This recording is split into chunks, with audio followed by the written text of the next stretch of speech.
here, I can lift my toes up. They can wiggle, wiggle, wiggle. I go into my load.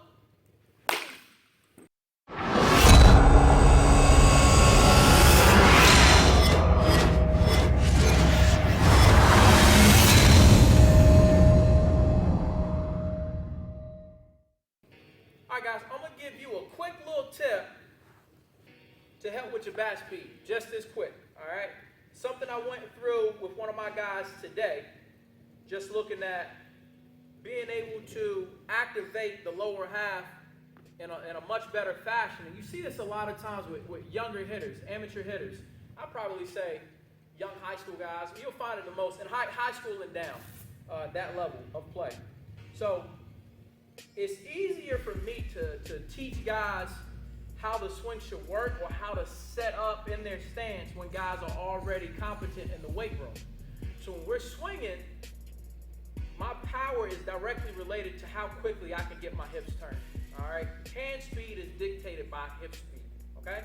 So when we start looking at the hips and how we influence the hips, we're talking about the muscles that work through the leg. Everything, the core attaches at the hip, the quads, they come up to the hip, the glute, hamstring, everything comes back up to the hip at some point in time.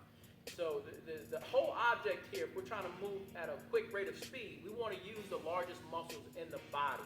And the best way to activate the lower half the best lower half exercise is the squat. We can activate multiple muscles in the lower half. So we start looking at that. We want to be able to do the same thing. We want to activate more muscles in the swing prior to the swing to make sure that we're using the hips as effectively as possible. So the easiest thing to do, one of the simplest things you can start to incorporate, make sure when they get into their stance, if they can't get into their stance and lift their toes up, then their weight is not in the right spot.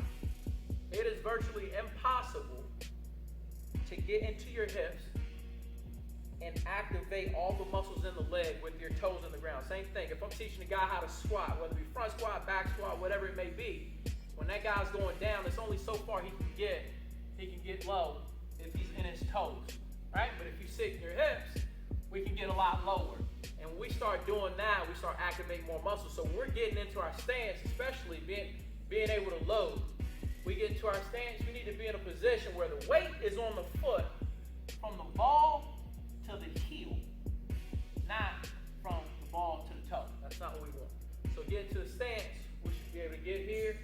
Toes should be able to lift up comfortably. I'm not saying to stay in your stance like this. That's not what I'm saying. But we should be able to get to the stance and be able to lift the toes up comfortably. All right? So work from there, toes up. That means when I go into my load, I can start getting into my legs, load the bigger muscles in my body, and now we can activate the hips a lot better, a lot harder, a lot quicker, a lot faster. So now I'm here, I can lift my toes up, they can wiggle, wiggle, wiggle. I go into my load, and I can drop baseballs from there. Quick, simple tip to make sure that activating the leg muscles to be able to tap into those hips a lot better. Make sure they can lift the toes up.